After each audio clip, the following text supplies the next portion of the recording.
Everyone, सभी प्यारे viewers का वार्म वेलकम करता हूं। आज 29 मई की एडिटोरियल क्लास में द हिंदू का पहला एडिटोरियल आज पढ़ने वाले हैं, जो लिखा हुआ है मणिपुर के समाज और वहां होने वाली हिंसा पे। बहुत ही खूबसूरत स्टेट है मणिपुर। इसकी कैपिटल है इम्फाल। काफ़ी हरियाली आपको मिलेगी, माउंटेनियस रीजन्स हैं, लेकिन बावजूद वहाँ के समाज में आपको शांति नहीं मिलेगी। आप हर कुछ सालों से वॉयलेंट जो है एपिसोड्स देखेंगे वहाँ। चलिए शुरू करते हैं, एनालाइज करते हैं इस आर्टिकल में क्यों मणिपुर में ऐसा होता है। इस क्विज़ को देख लो, आर्टिकल को पढ़ते हुए, ट्रांसलेट करते हुए, साथ साथ ग्रामर, कॉम्प्रीहेंशन, वोकैब जो आपसे मैं शेयर करूं, सीखते जाना है और इस क्विज़ पे अप्लाई करना है। सारे क्वेश्चंस क्विज़ के लास्ट में सॉल्व करेंगे। कोशिश ये हो कि 10 में से आपको 10 मार्क्स मिले। शुरू करें क्लास को। चलिए आइए कुछ नया सीखते हैं।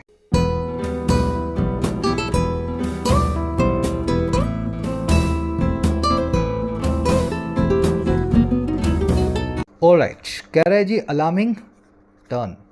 टर्न का मतलब आप जानते हैं, यानी कि मोड़। और अलार्मिंग क्या होता है? हर वो चीज़ जिसमें अलार्म हो। अब आप बोलोगे सर मेरी घड़ी में अलार्म है, तो मेरी घड़ी भी अलार्मिंग है क्या? नहीं।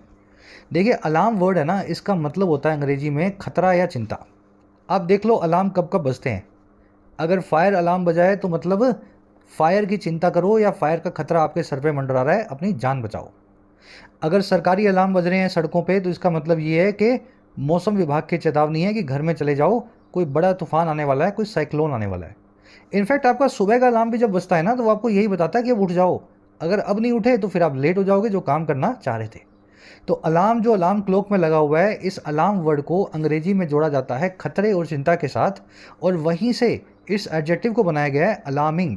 ऐसी चीज़ जो खतरा दिखाने वाली हो या चिंताजनक हो। कह रहा है जी इसी प्रकार से बहुत ही चिंताजनक मोड़ पे है, अलार्मिंग टर्न पे है हमारा मणिपुर नाम का स्टेट। बात हो रही है on the situation in Manipur, Manipur state में हालात की यानी सिचुएशन की। समझ गए? अलार्मिंग वर्ड दिमाग में बैठ गया। चलो अब आगे बढ़ते हैं, आर्टिकल की वोकैब को देखेंगे। टाइटल पैराग्राफ को देखते हैं पहले क्या कहना चाह रहा है। कह रहे जी a return to normalcy in Manipur requires concerted action by the government and civil society. कह रहे एक रिटर्न जो है ना, रिटर्न का मतलब होता है वापसी। और किसकी तरफ? नॉर्मलसी की तरफ। नॉर्मलसी क्या मतलब होता है नॉर्मलसी का? सामान्य हालात, नॉर्मल कंडीशंस, रूटीन, रेगुलरिटी। जब सब चीज़ें आराम से सुख शांति से चल रही होती हैं, उस जो है माहौल को बोलते हैं नॉर्मलसी। कह रहे जी जो एक वापसी है सुख शांति के माहौल की, सामान्य हालातों की, मणिपुर स्टेट में। कह रहा है इस वापसी को रिक्वायरमेंट है, दिस वापसी रिक्वायर्स। और क्या रिक्वायर है इसको भाई?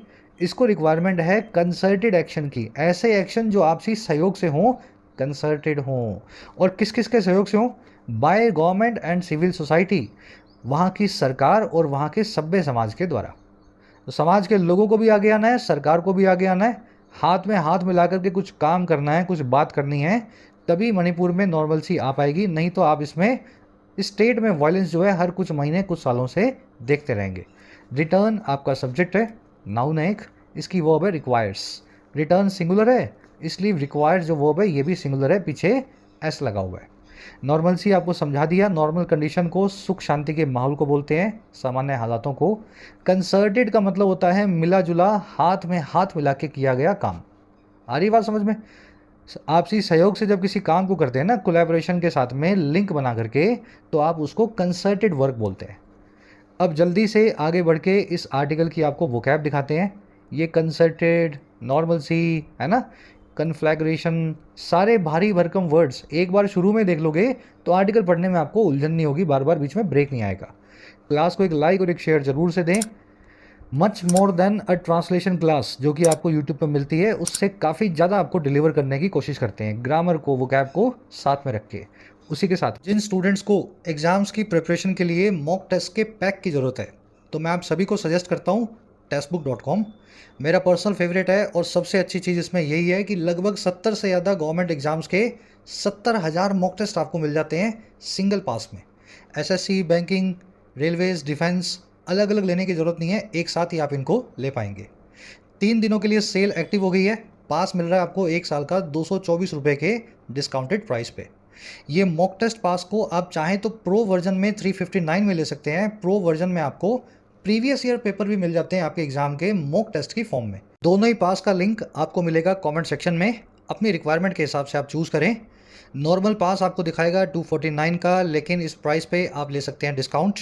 आप कोड अप्लाई करें YT10, जैसे इस कोड को लगाएंगे प्राइस घट के हो जाएगा 224 रुपये।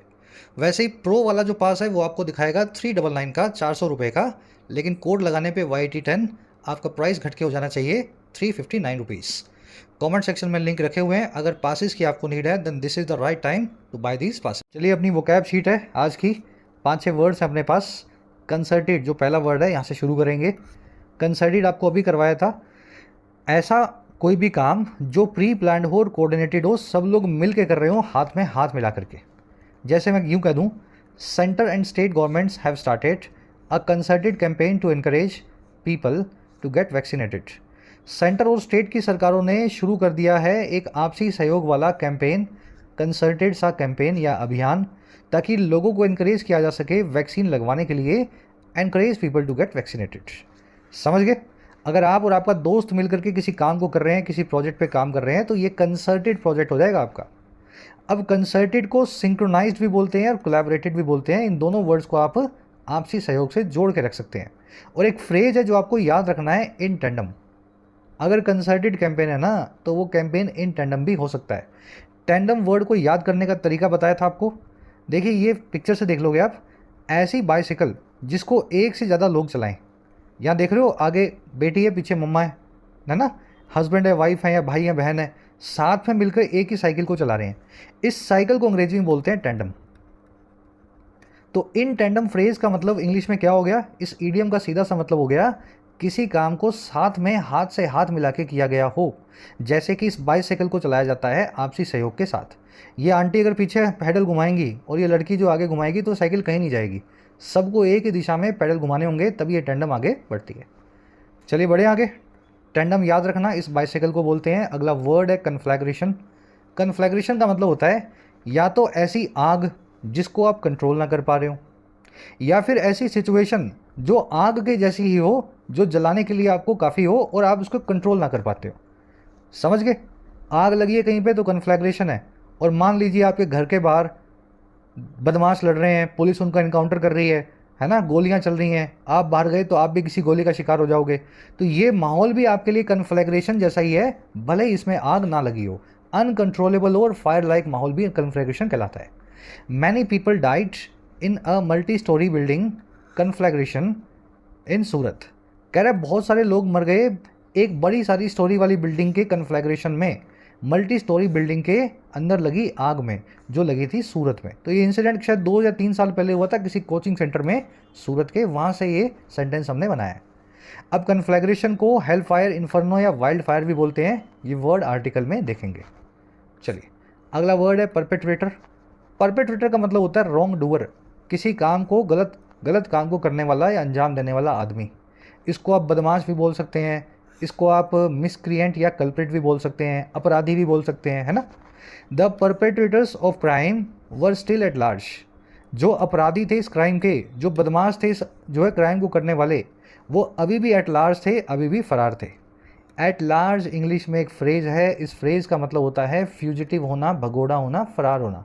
अगर कोई कैदी जेल से भाग गया है तो आप ऐसा ही बोलेंगे, the prisoner is at large. Prisoner is at large, कैदी जो है फरार हो चुका है। ठीक है, तो ये फ्रेज भी याद रखना है, परपेट्रेटर वर्ड भी याद रखना है। इसका सिनोनिम होता है मिसक्रिएंट यानी बदमाश। ये वर्ड आर्टिकल में देखेंगे। चलिए अगला वर्ड है स्पाइरल या स्नोबॉल। देखिए स्नोबॉल वर्ड है ना, इसको याद रखना बड़ा आसान है। आप अगर कहीं पहाड़ वहाड़ पे चले जाओ, शिमला, मसूरी, या समझ गए ना, साउथ में चले गए कहीं कोझीकोड, जहाँ पे बर्फ़ पड़ती है, और अगर एक बर्फ़ का टुकड़ा हाथ में ले लो आप, छोटी सी बॉल बना के, उसको पहाड़ से नीचे की तरफ फेंको, तो जब वो बॉल नीचे आएगी ना, आपकी 500 ग्राम की वो बॉल अपने साथ में बर्फ़ लेती हुई लुढ़काती हुई आएगी, और नीचे आते आते हो सकता है वो 5 टन की भी हो जाए। समझ पा रहे हो? स्नो की बॉल यही होती है, यहाँ से फेंकी थी 500 ग्राम की, लेकिन वो लुढ़कती लुढ़कती साथ में बर्फ़ लेती लेती 5 किलो की बन गई या 5000 किलो की भी बन गई। तो स्नोबॉल वर्ब जो है ना, इंग्लिश में इसका मतलब ये होता है चीज़ों का बड़ा होते जाना और आउट ऑफ कंट्रोल हो जाना। जैसे कि ऊपर से फेंकी हुई बर्फ़ की छोटी सी बॉल नीचे आते हुए आपके कंट्रोल से बाहर होती है। याद रहेगा ये वर्ड स्नोबॉल। चलिए, the pandemic has snowballed into an international disaster. Pandemic जो है स्नोबॉल कर गई है, आउट ऑफ कंट्रोल हो गई है, एक इंटरनेशनल डिजास्टर में, एक अंतर्राष्ट्रीय विपत्ति में। स्नोबॉल को स्पाइरल करना भी बोलते हैं, आज ये वर्ड आर्टिकल में देखेंगे। अगर चीज़ें स्पाइरल कर रही हैं तो समझ लो चीज़ें आपके कंट्रोल से बाहर जा रही हैं, बढ़ती जा रही हैं। चलिए अगला वर्ड है सेक्सिस्ट। देखो मैं थोड़ा टाइम लगा के समझाता हूँ ये वर्ड, ताकि आप कनेक्ट करके इनको यूज़ कर सको। सीधे अगर मीनिंग बता दूंगा तो ये मीनिंग तो लिखे हुए हैं डिक्शनरी में, समझ में नहीं आएंगे सीधे सीधे। सेक्सिस्ट का मतलब है ऐसा आदमी जो दूसरे लोगों के साथ में भेदभाव करे उनके जेंडर के हिसाब से। अगर आप एक ऐसे मेल हैं जो आप ऐसा मानते हैं कि मैं सुपीरियर हूँ फीमेल से, है ना, कोई भी औरत मेरे बराबर नहीं है, तो आप एक सेक्सिस्ट मेल है। और ऐसा ही एक सेक्सिस्ट फीमेल के लिए भी बोला जा सकता है। कोई लेडी अगर ऐसा सोचती हो कि भाई औरतें होना ही अच्छी बात है और आदमी जो है हमेशा औरतों से पीछे रहेंगे, तो वो सेक्सिस्ट लेडी है। अगर किसी घर में लड़कों को ज़्यादा प्यार मिलता है, लड़कियों को कम प्यार मिलता है, तो माँ बाप सेक्सिस्ट हैं। वो अपने बच्चों के जेंडर के हिसाब से उनको प्यार दे रहे हैं, ना कि बराबरी का जो उनको मिलना चाहिए उनके हक से। समझ पा रहे हो? जहाँ भी डिस्क्रिमिनेशन या भेदभाव मिले जेंडर के हिसाब से, उस आदमी को, उस माहौल को आप सेक्सिस्ट जो है करार दे सकते हैं, नाम दे सकते हैं। Women need to break their sexist image and venture into higher education and entrepreneurship. औरतों को ज़रूरत है अपनी सेक्सिस्ट इमेज को तोड़ने की, अपनी सेक्स के हिसाब से भेदभाव वाली छवि को तोड़ने की, और इन दोनों कामों में घुसने की, वेंचर इनटू करने की, हायर एजुकेशन और एंटरप्रेन्योरशिप। जनरली यही माना जाता है पुरुष प्रधान समाजों में कि औरतें बहुत ज़्यादा नहीं पढ़ सकती, साइंटिस्ट बनना बहुत मुश्किल है औरतों के लिए, और औरतें बड़े बिजनेसेस भी रन नहीं कर सकती, आदमी ही जनरली बिजनेसेस को रन करेगा, बड़े बिजनेसेस को। तो ये सेक्सिस्ट इमेज है, आजकल की औरतें इसको तोड़ रही हैं। अब देखो सेक्सिस्ट वर्ड मैंने आपको अच्छे से समझा दिया, मेरे ख्याल से ज़िंदगी भर नहीं भूलोगे। इस वर्ड के दो सिनोनिम्स भी याद रखो, शॉविनिस्ट और जिंगोइस्ट। शॉविनिस्ट और जिंगोइस्ट का एडिशनल मीनिंग ये है कि ये लोग ना केवल सेक्स के और जेंडर के हिसाब से भेदभाव करते हैं, बल्कि ये लोग अपनी जाति, अपने धर्म और अपनी नेशनैलिटी के हिसाब से भी भेदभाव करने को तैयार हैं। जिंगोइस्ट तो ऐसा आदमी है, वो ये कहता है कि मेरा देश महान, बाकी सब बकवास। शॉविनिस्ट तो एक ऐसा रिलीजियस शॉविनिस्ट हो सकता है जो यूं कह दे कि मेरा रिलीजन और मेरी किताब ही सब कुछ सच है और बाकी सब कुछ झूठ है। आ रही बात समझ में? तो ये सुपीरियरिटी दिखाते हैं अपनी हर मामले में। सेक्सिस्ट के सिनोनिम है शॉविनिस्ट और जिंगोइस्ट। फिर सिर्फ सेक्स तक ये जो ना सीमित नहीं है, बाकी जगहों पे भी ये लोग जो है अप्लाई होंगे। चलिए लास्ट वर्ड है आज का, इनडिफरेंस। देखिए डिफरेंस का मतलब है फ़र्क, इनडिफरेंस का मतलब है ऐसी अवस्था जहाँ आपको फ़र्क ना पड़े। भाई करे तो करे, नहीं करे तो भाड़ में जा। अगर मैं आपको ऐसा बोलूँ ना, पढ़ तो पढ़, नहीं पढ़े तो भाड़ में जा, तो मैं आपको अपना इनडिफरेंस दिखा रहा हूँ, लैक ऑफ कंसर्न्स या इमोशंस दिखा रहा हूँ आपको और आपके करियर के लिए। Indifference to your career can cost you dearly. अगर इनडिफरेंस है आपके करियर के लिए, आप में बेपरवाही है, तो ये आपको डियरली कॉस्ट करेगी, बड़ा महंगा आपको कीमत लगाएगी, है ना। करियर के लिए आपको जल्दी ही सजग हो जाना चाहिए। इनडिफरेंस को डिसइंटरेस्ट और नॉन शैलेंस या कैलसनेस भी बोलते हैं। आज ये एडवांस्ड वर्ड आर्टिकल में देखेंगे, नॉन शैलेंस। कुछ लोग आपको नॉन शैलेंट मिलेंगे आपकी आम रोज़मर्रा की ज़िंदगी में, जिनको किसी चीज़ का कोई फ़र्क नहीं पड़ता।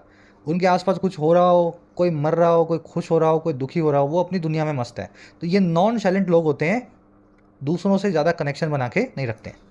चलिए आ जाइए आर्टिकल पे, एक समरी आपको दें किस बारे में लिखा हुआ है। ये समरी ये है कि मणिपुर में बार बार जो आप वायलेंस देखते हैं ना, ये वायलेंस है दो जातियों के बीच का झगड़ा। पहली जो जाति है उसका नाम है कुकीजोमी, जो कि एक शेड्यूल्ड ट्राइब है। ये लोग पहाड़ों पर रहते हैं, थोड़े से फाइनेंशियली वीकर बैकग्राउंड से आते हैं, और इनका ये मानना है कि जो दूसरी मेजर ट्राइब है वहाँ की मैती, जिनके पास ठीक ठाक पैसा भी है, इकोनॉमिकली अच्छे हैं, इनको शेड्यूल्ड ट्राइब का स्टेटस नहीं मिलना चाहिए। और रिसेंटली मणिपुर की हाई कोर्ट ने मैती को शेड्यूल्ड ट्राइब घोषित कर दिया है। अब इन दोनों कास्ट की लड़ाई के बीच में ये वायलेंस मणिपुर में शुरू हो गई है, और ये बढ़ इसलिए रही है क्योंकि वहाँ की जो पॉलिटिकल लीडरशिप है वो इस लड़ाई का फ़ायदा उठा रही है अपनी अपनी रोटियाँ सेकने के लिए। हमारा आर्टिकल कह रहा है कि इट इज़ वेरी अनफॉर्चुनेट कि एक वीक लीडरशिप होने की वजह से और समाज में इतनी फूट होने की वजह से इतना ये खूबसूरत स्टेट मणिपुर आज लड़ाई की चपेट में है, वायलेंस की जो है वायलेंस में डूबा हुआ है। जल्दी से जल्दी सरकार को अपनी स्वार्थी पॉलिटिक्स को बंद करना चाहिए और वायलेंस को कंट्रोल में लाना चाहिए। आज की टोन है वरीसम, वरीडा थोड़ा लेकर के वायलेंस को, साथ में क्रिटिकल सरकार को क्रिटिसाइज़ कर रहा है इस पूरे मामले के लिए। शुरू करें। मोटी मोटी समरी मैंने आपको दे दी है कैसे मणिपुर में वायलेंस हो रही है। कह रहा है जी, violence has flared again in Manipur merely 3 weeks after conflagration resulted in scores of deaths and displacement of people in Churachandpur and Imphal in particular. कह रहे जो वायलेंस है, जो हिंसा है, वो फ्लेयर हो गई है एक बार फिर। फ्लेयर मतलब चिंगारी या फिर किसी चीज़ को चिंगारी लगाना, ब्लेज करना, स्पार्क करना। पटाखे के लगाते हो ना चिंगारी जिससे वो फटने लगता है उसकी पूंछ में, तो कह रहे जी वैसे ही वायलेंस का जो पटाखा है उसकी पूंछ में फिर से लग गई है आग, फ्लेयर अगेन हो गया है, वो जलने लगा है मणिपुर के अंदर। कह रहे और कब, कह रहे महज 3 ही हफ्तों के बाद, मेरली 3 वीक्स आफ्टर, जब कन्फ्लैग्रेशंस हैं, जो नरक जैसे हालात हैं, आग जैसे हालात हैं, वो रिजल्ट इन हुए थे, उनका नतीजा निकला था। और क्या नतीजा निकला था भाई? उनका नतीजा निकला था scores of deaths and displacement of people. बहुत बड़ी मात्रा में, स्कोर्स की मात्रा में लोगों की मौतें या फिर लोगों का डिस्प्लेसमेंट, उनकी जगह से उनको हटाया जाना। और कहाँ पे? खास करके इन दोनों शहरों में, चूराचांदपुर और इम्फाल नाम की सिटीज़, मणिपुर की खास करके इन पर्टिकुलर। सेंटेंस बहुत आसान है, थोड़े लंबे बने हुए हैं। फिर से वॉयलेंस शुरू हो गई है, अभी 3 हफ्ते पहले ही हुई थी, और 3 हफ्ते पहले की वॉयलेंस में काफ़ी मौतें भी हुई थी और काफ़ी लोगों को घरों से भागना भी पड़ा था। सारा काम ये हो रहा है इन दोनों सिटीज़ में, मणिपुर की इस नाम की स्टेट में। वॉयलेंस की वर्ब हैज़ फ्लेड, ठीक है। कन्फ्लैग्रेशन की वर्ब है रिजल्टेड इन। कन्फ्लैग्रेशन आपको बता दिया, आउट ऑफ कंट्रोल सिचुएशन, जो बिल्कुल आग के जैसी हो, जिसको आप डील भी ना कर पा रहे हो, डील विद ना कर पा रहे हो। स्कोर का मतलब होता है बहुत बड़ी मात्रा या बहुत बड़ा नंबर। स्कोर्स ऑफ डेथ्स का मतलब है लॉट्स ऑफ डेथ्स या लार्ज नंबर ऑफ डेथ्स। बात समझ रहे हो? लॉट्स ऑफ को ही आप स्कोर्स ऑफ लिख करके बता सकते हैं, दोनों एक दूसरे के सिनोनिम्स हैं। अब देखो इस आर्टिकल में एक ग्रामर कॉन्सेप्ट है, मेयर और मेयरली वाला, थोड़ा आगे करवाऊंगा, पहले फ्लो बना लो अपना। आगे ये कह रहा है जी alarmingly what began as protests against an order by the High Court of Manipur on March 27 seeking the inclusion of Meitei community into the state's scheduled tribe list or ST quota list has taken a grotesque turn। कह रहे जी चिंताजनक बात यह है, alarmingly, वो चीज़ जो कि जो शुरू हुई थी एक प्रोटेस्ट के तौर पे, थोड़े से प्रदर्शन के तौर पे, और किसके खिलाफ? एक ऑर्डर के खिलाफ, हाई कोर्ट के मणिपुर के, जो आया था मार्च 27 को। और ये वही ऑर्डर था जो सीख करता था, कोशिश करता था इंक्लूजन की, इंक्लूड किए जाने की, शामिल किए जाने की, मैती कम्युनिटी को मणिपुर स्टेट के एसटी के कोटा में, शेड्यूल्ड ट्राइब की लिस्ट में। कह रहे जी चिंताजनक बात यही है कि जो चीज़ एक थोड़े से प्रोटेस्ट के तौर पे शुरू हुई थी इस ऑर्डर के खिलाफ, कह रहे वो चीज़ ने ना अब ले लिया है, हैज़ टेकन, एक बहुत ही भयावह सा, बहुत ही हॉरिफिक सा, बहुत ही डरावना सा मोड, यानी कि टर्न। और कैसे लिया इसने turn? With representatives of कुकी-जोमी community including BJP MLAs seeking a separate administration. कह रहे ये टर्न लिया है, ये मोड लिया है डराने वाला, प्रतिनिधियों के या रिप्रेजेंटेटिव्स के, जो है कुकी-जोमी कम्युनिटी के, जो ऊपर रहती है पहाड़ों में, जिसमें कई एमएलए भी शामिल हैं बीजेपी नाम की इस पार्टी के। कह रहा है इन सभी लोगों के मांगने के साथ ही, सीख करने के साथ ही, अपनी अलग एडमिनिस्ट्रेशन, अपनी अलग सरकार। समझ में आ गया सेंटेंस? तो जो चीज़ प्रोटेस्ट के तौर पे शुरू हुई थी, अब उसने एक डरावना मोड़ ले लिया है। ये कुकी जोमी वाले तो ये बोल रहे हैं, आपने मैती को एसटी बनाया है तो अब तो हमें अलग ही राज्य दे दो, हमारा जो है हिस्सा ही अलग कर दो, अलग एडमिनिस्ट्रेशन बना दो हमारा। तो ये जो वर्ड है इसकी वर्ब है बिगेन। बिगेन इस पूरे क्लोज की वर्ब है हैज़ टेकन। ये कॉन्सेप्ट आपको कल ही करवाया था। व्हाट से, हाउ से, वेयर से, व्हेन से बनने वाले जो क्लोज हैं, इनको नाउन क्लोज बोल सकते हैं, और इनकी खुद की वर्ब होती है जो हमेशा सिंगुलर होती है। इस केस में देखो हैज़ टेकन सिंगुलर वर्ब लगाई हुई है। जो चीज़ शुरू हुई थी उस चीज़ ने एक ऐसा मोड़ ले लिया है।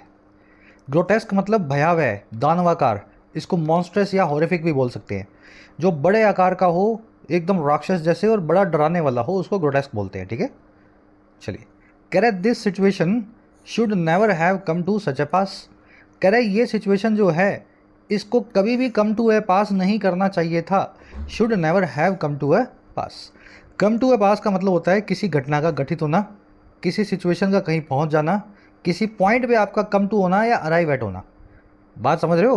तो ये यही कहना चाह रहा है कि हालात इस मोड़ पे कभी नहीं आने चाहिए थे, ये सिचुएशन कभी भी अकर नहीं होनी चाहिए थी। इस फ्रेज़ को याद रख लेना, कम टू ए पास मतलब चीज़ों का घटित होना। आगे कह रहा है जी, while inter community relations have occasionally led to flare ups and remain tense for years together, the conflagration in May mark a degradation in hill valley relations and a complete failure of government in curbing violence committed by radicals and miscreants। बहुत लंबा sentence है, इतना देखो, अभी भी और भी है ये। कह रहे जी जहाँ इंटर कम्युनिटी जो रिलेशन है, एक कम्युनिटी और दूसरे कम्युनिटी के बीच में जो रिश्ते हैं, बात उसी की कर रहा है ये, पहाड़ पे रहने वाले कुकी जोमी और घाटी में रहने वाले मैती।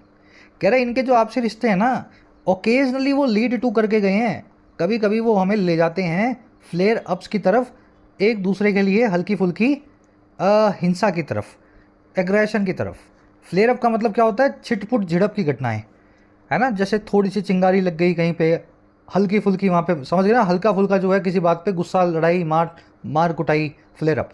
तो कह रहे हैं जहाँ पे मैती और कुकी जोमी के आपसी झगड़े होते आए हैं, ओकेजनली हमने देखा है, और ये रिश्ते जो हैं टेंस बने रहे हैं, तनाव से भरपूर रहे हैं कई सालों तक लगातार, 4 years टुगेदर।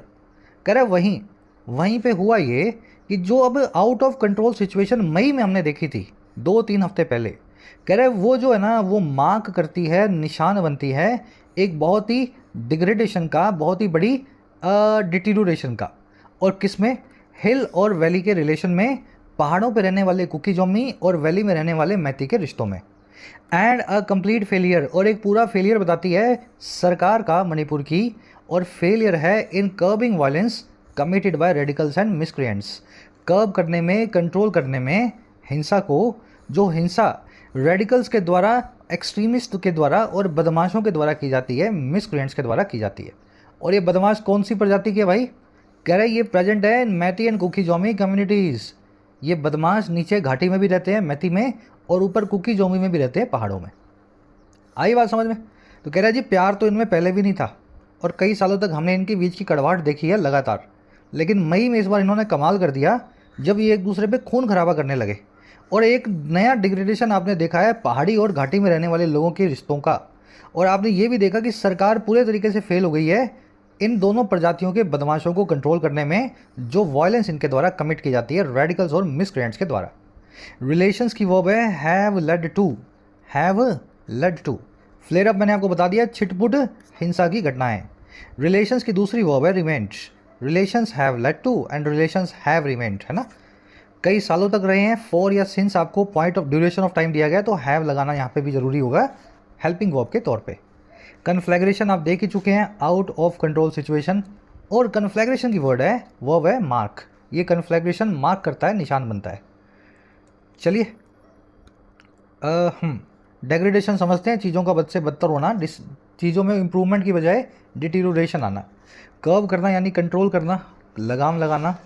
रेडिकल वो आदमी होता है जो जिंगोइस्ट हो, एक्सट्रीमिस्ट हो, बस मारने मरने पे उतारू हो।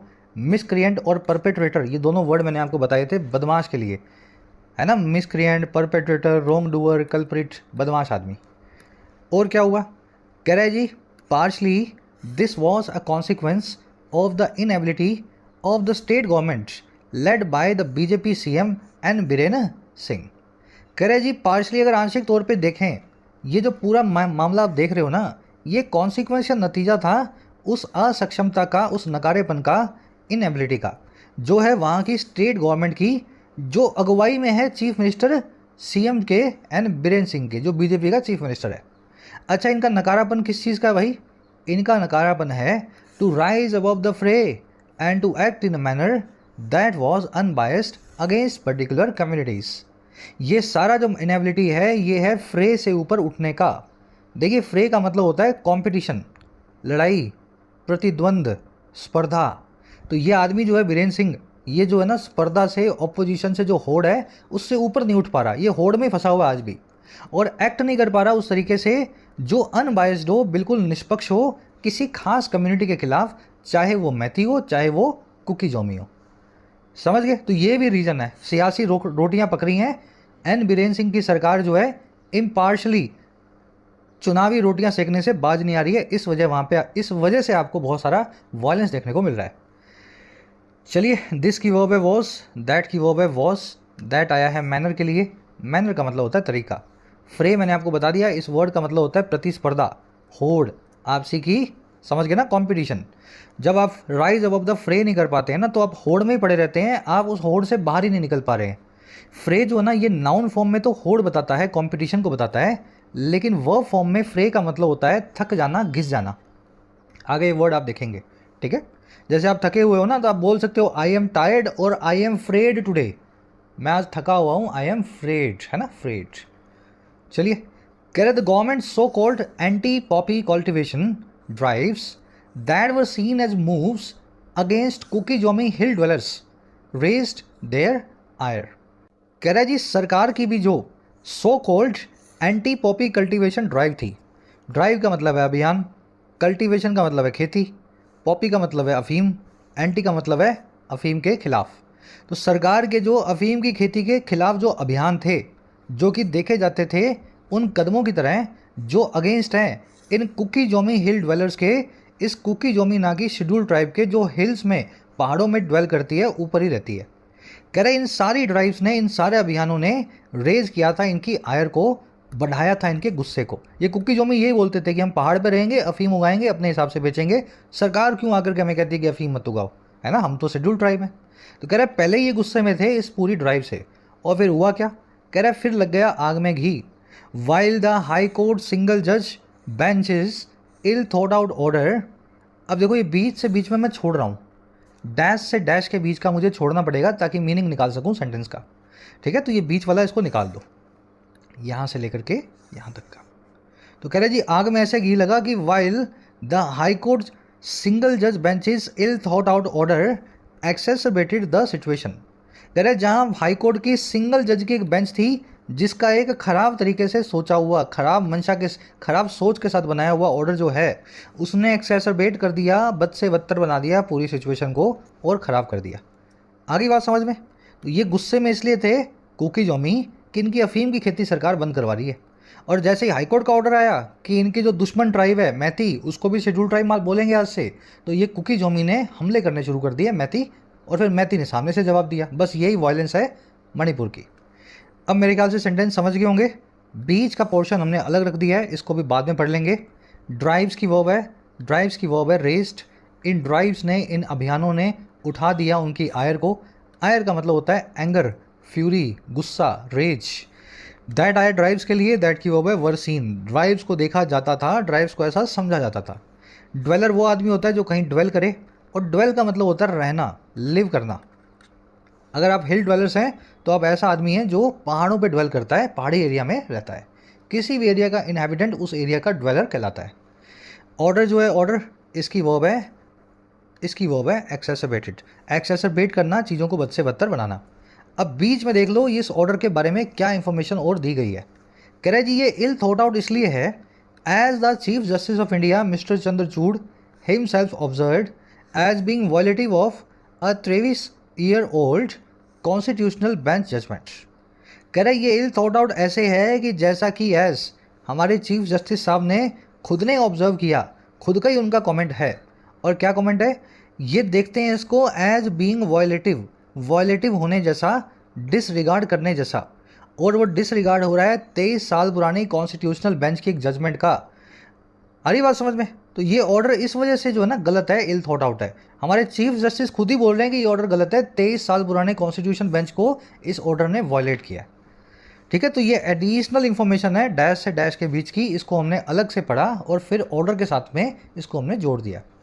चलिए, इसमें चंद्रचूड़ साहब जो हैं जस्टिस साहब, ये आपका सब्जेक्ट हैं और इसकी वर्ब है ऑब्जर्व्ड। सेंटेंस लंबे हैं लेकिन छोटा छोटा पीस करके पढ़ोगे सब चीज़ें समझ में आएंगी। कह रहे the government was unable to prevent the spiralling of violence in Churachandpur and Imphal.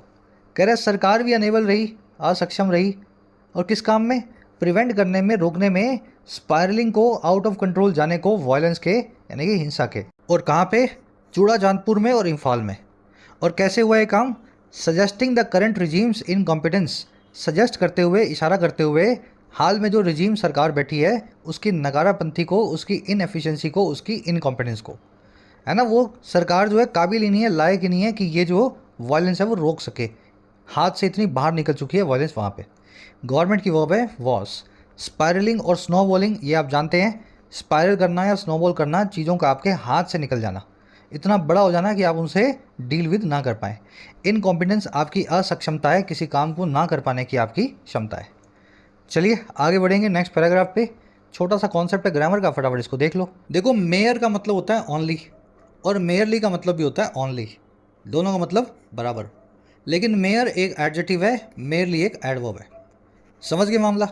बिल्कुल आसान भाषा में समझा रहा हूँ मैं। एडजेक्टिव चाहिए तो मेयर लगाना है ओनली की जगह, एडवर्ब चाहिए ओनली की जगह तो मेयरली लगाना है। Merely words can't put food on the table. खाली खाली शब्द जो है, खाली खाली जो शब्द जो हैं या केवल जो वर्ड्स हैं वो टेबल पे खाना पुट नहीं करेंगे। शब्दों के दम पे सिर्फ आप जो है खाना नहीं बना सकते, खाना आपको बनाना पड़ेगा, है ना, शब्दों से काम नहीं चलेगा। अब मुझे ये बताओ, वर्ड्स नाम के नाउन के लिए यहाँ पे एडवर्ब लगाना है कि एडजेक्टिव लगाना है? सर एडजेक्टिव लगाना है।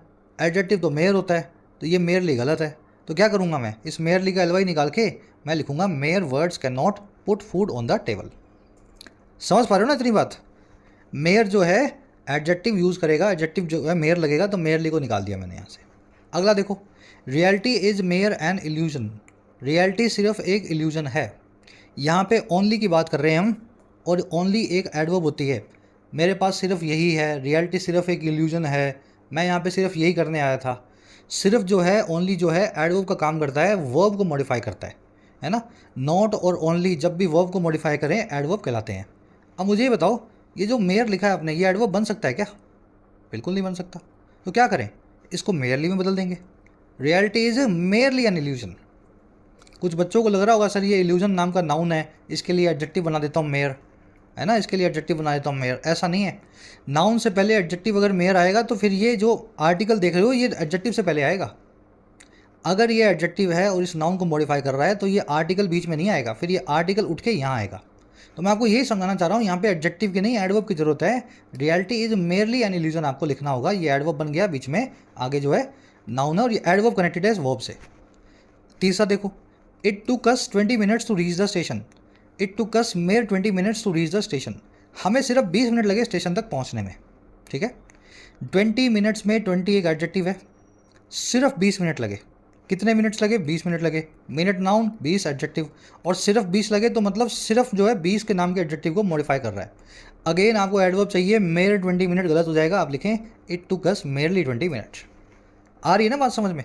इस नाउन के लिए एडजेक्टिव है 20, और इस एडजेक्टिव के लिए एडवर्ब है क्या? मेयरली, ठीक है। एडजेक्टिव को तो एडवर्ब देनी पड़ेगी ना, इसके लिए एडवर्ब है मेयरली। अब इस कॉन्सेप्ट में थोड़ा एडवांस पोर्शन बिल्ड कर रहा हूँ।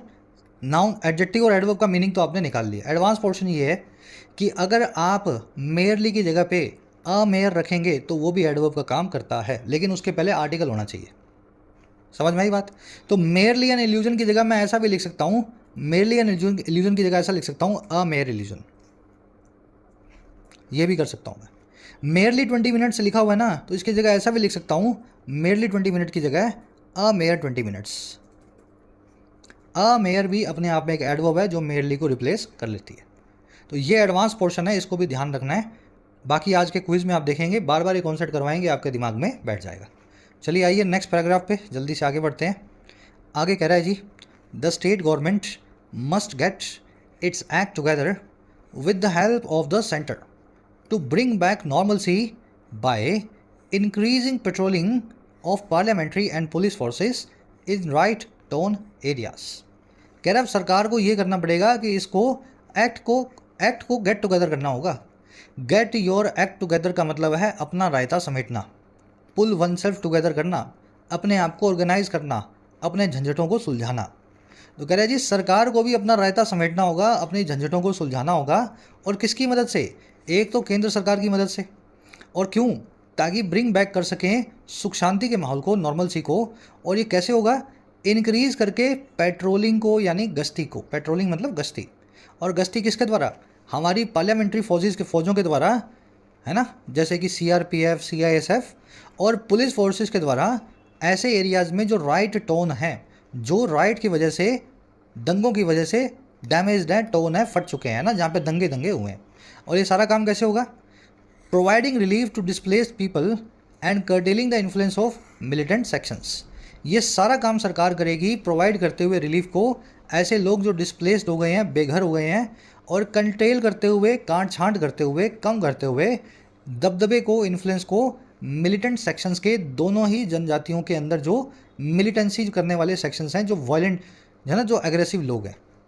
आ रही बात समझ में? तो ये करना पड़ेगा सरकार को। बहुत फैल गया रहता, पुलिस बुलाओ, राइट पुलिस बुलाओ, लोगों को हटाओ वहाँ से, जो दंगाई हैं जो उनको दंगाइयों को हटाओ, सुख शांति के माहौल बनाओ, बेघर लोगों को वापस उनके घरों तक लाओ, और जो लोग मिलिटेंसी करते हैं उनको अंदर बंद करो, उनके इन्फ्लुएंस को ख़त्म करो। गवर्नमेंट की वर्ब है must get your act together. मैंने आपको समझा दिया, एक ईडियम है। नॉर्मलसी आप ऑलरेडी देख चुके हैं, नॉर्मल कंडीशन, सुख शांति का माहौल। कर्टेल करना यानी काट छांट करना, किसी चीज़ के आकार में कमी लाना। मिलिटेंट वो होता है जो अग्रेसिव होता है, बेलिकोज या वायलेंट होता है, जो बहुत ज़्यादा हिंसा में विश्वास रखता है। पेट्रोल करना, ये जो PATR रोल है ना, इसका मतलब होता है गश्ती करना, सर्विलेंस करना। जैसे रात में पुलिस वाले घूमते हैं ना सड़कों पे गाड़ियों में, वो पेट्रोल कर रहे होते हैं, PATROL वाला वर्ब लगा के। लेकिन अगर आप पेट्रोल लिख दोगे ना ई से, तो ये एक नाउन है, और ये वही नाउन है जो आप अपनी गाड़ी में, एक्टिवा में, बाइक में डलवाते हो। ये पेट्रोल तो तेल है नाउन फॉर्म में, ई वाला, और ये पेट्रोल एक वर्ब है, ए वाली, गश्ती की बात करती है। दोनों वर्ड्स को आपस में कंफ्यूज नहीं करना है। आगे कह रहा है जी, a plan to allow the return of those displaced to their homes in medium term must be put into order with the help of the security forces. कह रहा है एक प्लान हो जो हो अलाउ करने का वापसी को उन बेघर लोगों की, और वापसी कहाँ होगी? उनके घरों तक, टू देयर होम्स। और कैसे? मीडियम टर्म में, अभी हाथों हाथ नहीं, लेकिन बहुत बाद में भी नहीं, अगले 2, 4, 6 वीक्स के अंदर। कह रहा है ऐसा कुछ प्लान जो है ना, जो लोग भागे अपने घर से जान बचा के, उनको अपने घरों तक वापस लाने का। कह रहा है ये जो है ना, इसको पुट इनटू ऑर्डर करना ही करना है, इस प्लान को इम्प्लीमेंट करना ही करना है। When you put something into order, आप उस चीज़ को अमल में लाते हो, इम्प्लीमेंट करते हो, है ना। और ये कैसे होगा? सिक्योरिटी फोर्सेस की मदद से होगा, पैरामिलिट्री और पुलिस फोर्सेस की हेल्प से होगा। प्लान की वर्ब है must be put into order. When you put into order something, आप उस चीज़ को अच्छे से तैयार करते हो इम्प्लीमेंट करने के लिए। कह रहे जी, not doing so only plays into the hands of chauvinist from either side who emphasize differences, disharmony and separation. कह रहा अगर आपने ऐसा नहीं किया, आपने कोई प्लान ही नहीं बनाया, बेघर लोगों को उनके घर तक ही नहीं लाए, तो ये जो है ना, ये सिर्फ प्ले इनटू द हैंड करेगा, ये सिर्फ हाथों में खेलने वाला काम होगा, सर्व करने वाला काम होगा इंटरेस्ट को। और किसके? शॉविनिस्ट के, ऐसे लोग जिनको सुपीरियरिटी कॉम्प्लेक्स है, जो अपने आप को बेहतर मानते हैं दूसरों से। कह रहा है शॉविनिस्ट के जो दोनों साइड से हैं, इधर साइड से हैं। अगर लोगों को घर तक नहीं लाए ना, तो दोनों साइड जो जो बदमाश बैठे हैं, ऊपर पहाड़ों पे, नीचे वैली में, इन दोनों के हाथों ही आप खेलोगे, आप इनके लिए मजाक बन जाओगे। और ये वही लोग हैं जो इम्फेसाइज करते हैं, जोर डालते हैं आपसी भेदभाव पे, आपसी डिसहार्मनी पे, झगड़े पे, और सेपरेशन पे, यानी एक दूसरे से अलग हो जाने पे। अब आगे डैश लगा के बता रहा है कुछ एडिशनल इन्फॉर्मेशन। कह रहा है जी, all of which will be disasters for the state in the long term. कह रहा है ये सभी वही बीमारियां हैं जो डिजास्टर्स हैं, जो तबाही भरी हैं मणिपुर नाम के स्टेट के लिए लॉन्ग टर्म में, लंबी रेस में। समझ में आ गया सेंटेंस? तो करना ही पड़ेगा आपको ये। डूइंग की वर्ब है प्लेस। डूइंग जो है यहाँ पे जीरंड है, हमेशा सिंगुलर वर्ब लेता है, तो वर्ब सिंगुलर ली है। Play into the hand of मतलब किसी के हाथों में खेलना, किसी के हिसाब से चलना, किसी के इंटरेस्ट या एजेंडा को सर्व करना, है ना। शॉविनिस्ट और जिंगोइस्ट आप देख चुके हैं, ऐसा आदमी जो देश, समाज, जाति, जेंडर, इन सब बातों पे, रिलीजन, इन सब बातों पे मरने मारने को तैयार हो जाए, अपनी जाति, अपने रिलीजन, अपने देश को सबसे अच्छा समझता हो। हु की वर्ब है एम्फसाइज। डिसहार्मनी का मतलब आप समझते हैं, डिसअकॉर्ड, आपसी रंजिश। ऑल की वर्ब है विल बी। वो कैब ग्रामर से भरा हुआ आज का आर्टिकल है ना। कह रहे the union government cannot remain nonchalant about the turn of events. कह रहे नई दिल्ली भी जो है, अब वो भी नॉन शैलेंट नहीं रह सकता, बेपरवाह या इनडिफरेंट नहीं रह सकता इस टर्न के बारे में, इस मोड़ के बारे में जो घटनाओं में आ रहा है रोज़ मणिपुर के अंदर। तो अभी तक तो नई दिल्ली ये बोलता है कि हम बड़ी दूर बैठे हैं, आप अपने हिसाब से देख लो, लेकिन अब ज़्यादा दिल्ली जो है ये काम भी नहीं कर पाएगा। गवर्नमेंट की वर्ब है कि नॉट रिमेन नॉन शैलेंट इनडिफरेंट, ऐसा आदमी जो अनकंसर्नड हो, जिसका कोई भी वास्ता ना हो किसी से भी। कह रहे Manipur like some of the other north eastern states needs to promote a civic consciousness among its citizens. कह रहे जो मणिपुर है, अपनी दूसरी 7 सिस्टर्स जो स्टेट्स हैं उनके जैसे ही, अदर नॉर्थ ईस्टर्न स्टेट्स के जैसे ही, इसको ज़रूरत है कि ये प्रमोट करे सिविक कॉन्शियसनेस को। सिविक मतलब नागरिक, कॉन्शियसनेस मतलब अवेयरनेस, जागरूकता। तो ये नागरिक जागरूकता को प्रमोट करे अपने लोगों में, अपने सिटीजन्स में। और कह रहा है क्यों करे भाई, कह रहा है जी that will allow them to rise above ethnic identities to differentiate themselves. कह रहा है ये वही जो है सिविक कॉन्शियसनेस है जो कि अलाउ करेगी इन लोगों को कि वो राइज अबव करें, वो ऊपर उठ जाएं, वो पीछे छोड़ के आ जाएं अपने जातिगत आइडेंटिटीज़ को, एथनिक आइडेंटिटीज़ को। भाई मैं मैती हूँ, तू काई जोमी है ना, इन सब चीज़ों से ऊपर उठ जाएं। और क्यों करते हैं ये सब काम, ताकि डिफ्रेंशिएट करें वो एक दूसरे से अपने आप को। अपनी जाति की बात अब तभी करते हो जब अपनी जाति को आपको अलग दिखाना होता है ना, अपनी एथनिसिटी को आपको बेहतर बताना होता है। मणिपुर की वर्ब है नीड्स, दैट की वर्ब है विल अलाउ। एथनिक मतलब related to ethnicity, related to your race. Rise above something मतलब किसी चीज़ को पीछे उठ कर छोड़ करके उससे ऊपर उठ जाना। कह रहे जी while trust fraying between community leaders and state government representatives, it is incumbent upon civil society members within and outside Manipur to take up the cause of building inter-community ties। कह रहा है जी ट्रस्ट के फ्रे होने के साथ ही, फ्रे word मैंने आपको ऊपर बताया था, फ्रे का मतलब होता है होड़, कंपटीशन, प्रतिस्पर्धा नाउन फॉर्म में। वर्ब फॉर्म का मतलब होता है फ्रे का किसी चीज़ का घिस जाना। कह रहा है जी विश्वास के भरोसे के घिस जाने के साथ ही, थक जाने के साथ ही कम्युनिटी लीडर्स और वहाँ की सरकार के बीच में, सरकार के चुने हुए लोगों के बीच में। कह रहा है विश्वास खत्म हो जाने से ना अब ये इनकम्बेंट अपॉन है, ये सारी जिम्मेदारी है, ज़रूरी रिस्पॉन्सिबिलिटी है सिविल सोसाइटी के मेंबर्स की, 90 जो सभ्य समाज है उसके लोगों की, चाहे वो मणिपुर में हो, चाहे वो मणिपुर के बाद में हो, बाहर हो कहीं, कि वो टेकअप करें, जिम्मा उठाएं इस कॉज का, इस मिशन का जो है फिर से खड़ा करने का इंटर कम्युनिटी टाइज को, आपसी कम्युनिटी के रिश्तों को। अच्छा और किस काम के लिए, and not letting chauvinist and militant groups hijack the role of representation. और ना लेट करते हुए, ना आज्ञा देते हुए, अलाउ करते हुए कि इस तरह के जो शोविनिस्ट हैं, शोविनिस्ट समझ चुके ना, जिंगोइस्ट, और जो मिलिटेंट ग्रुप्स हैं वो हाईजैक कर लें, वो कब्जा जमा लें अपने रिप्रेजेंटेशन के रोल का। हमें सिर्फ हमारा नेता ही रिप्रेजेंट कर सकता है, हमारे समाज का कोई गुंडा बदमाश जो है कभी ऐसा नहीं बोल सकता कि मैं आपको रिप्रेजेंट करूंगा पार्लियामेंट में, है ना। तो ये मिलिटेंट ग्रुप्स को हमें रोकना है कि ये कहीं मणिपुर का चेहरा ना बन जाए। इट की वर्ब है yes. When something is incumbent upon you या ऑन यू, इसका मतलब है ये आपकी नेसेसरी ड्यूटी है। ये वर्ड आज मैंने अलग से नहीं करवाया, नहीं तो वोकैब शीट में ये वर्ड जो है ना कम से कम 50-60 बार हो चुका है ना। इनकम्बेंट, ऑन या अपॉन। लेट के बाद में हमेशा आप वर्ब की बेस फॉर्म यूज़ करेंगे। Let chauvinist and militant groups hijack, है ना। लेट जो है अपने बाद में वर्ब की बेस फॉर्म लेगा बिना टू के, लेकिन अलाउ जो है वो अपने बाद में टू इन्फिनिटिव ले लेगा, अलाउ टू राइस। यहाँ पे अगर अलाउ की जगह मैं लेट लगा देता तो फिर इस टू को मुझे निकालना पड़ता। सिंपल कॉन्सेप्ट ग्रामर का आता है आप सभी को। चलिए अब जल्दी से क्विज पे आएंगे, आर्टिकल काफ़ी लंबा हो गया आज का। फर्स्ट क्वेश्चन देख लेते हैं। आर्टिकल की टोन पूछिए ओवरऑल आपके हिसाब से क्या होगी।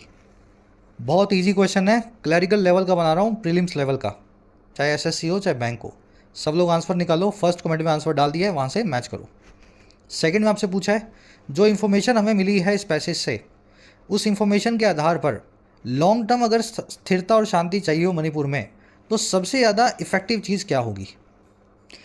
क्वेश्चन थोड़ा अच्छा है, लेवल भी अच्छा है, पांचों ही चीज़ें इफ़ेक्टिव होंगी, लेकिन लॉन्ग टर्म में जो सबसे ज़्यादा होगी ना उसको आपको आंसर बनाना है। थोड़ा सोचो समझ के आराम से स्टेटमेंट को चूज़ करो। फर्स्ट कमेंट में आंसर मैंने डाल दिया। थर्ड में आपसे पूछा है जी थीम या सेंट्रल आइडिया क्या है इस पैसेज का। अगर इस पैसेज को कोई आदमी एक सेंटेंस में या 2 सेंटेंस में लिखना चाहे इसका मीनिंग, तो वो पूरी कहानी में कौन सा सेंटेंस आएगा, है ना। क्या इस सेंटेंस से ये पूरी कहानी बताई जा सकती है, क्या डी से बताई जा सकती है, क्या सी से बताई जा सकती है, आपको चेक करना है। नेक्स्ट वर्ड आपका फ्रेस इन टेंडम का मीनिंग पूछा है, मेरे ख्याल से सबको आता ही है। अब वन वर्ड पूछा है, ऐसा आदमी जो भेदभाव से भरा हो अपने दिमाग में और अपने आप को किसी मामले में सुपीरियर मानता हो सबसे, है ना, ऐसे आदमी के लिए वन वर्ड पूछा है। 6वें में आपसे नॉन शैलेंट वर्ड का सिनोनिम पूछा है, ये वर्ड आपको अच्छे से करवाया हुआ है, नॉन शैलेंट, है ना। 7वें 8वें 9वें में 3 एरर्स मिलेंगी और मैं बता दूंगा एरर्स तो देखते पकड़ में आ जाएंगी। 15 वर्ड का सेंटेंस है, तीनों एरर्स इसमें बड़ी बड़ी आपको दिखनी चाहिए। पहले खुद से ट्राई कर लो, फिर कमेंट में आंसर है वहाँ से मैच कर लो। 10वें में आपसे पूछा है play into the hands of, इसको एक सेंटेंस में यूज़ करके दिखाना है अंग्रेजी में, है ना। अगर सेंटेंस नहीं बने तो गूगल करो, कैसे भी करके एक सेंटेंस आपको बनाना है और लिखना है। लिख लोगे तो फिर आपको बनाना भी आ जाएगा। मैं मेरा सेंटेंस कमेंट्स में डाल रहा हूँ। मुलाकात लेंगे आपसे कल से। क्लास को एक लाइक और एक शेयर जरूर से दें। अंटिल देन, कोर्सेज अवेलेबल हैं ऐप पे, जाके फ़ायदा ले सकते हो। टाइम रहते ही कोर्सेज का फ़ायदा लेना है। ऐसा ना हो लास्ट मोमेंट पे आकर के आप मैसेज करें सर 15 दिन रह गए, 1 महीना रह गया। अभी जब वक्त है पढ़ने का तो पढ़ाई पे पूरा ध्यान दो। कंटेंट सारा अवेलेबल है एप्लीकेशन पे, राइटिंग का, एसएससी का और बैंकिंग का। ऐप को जाओ, कमेंट सेक्शन से डाउनलोड करो, फर्स्ट कमेंट से लिंक रखा है। कोई भी क्वेरी हो, ये नंबर है व्हाट्सएप का, टीम से आप मैसेज करके बात कर सकते हैं।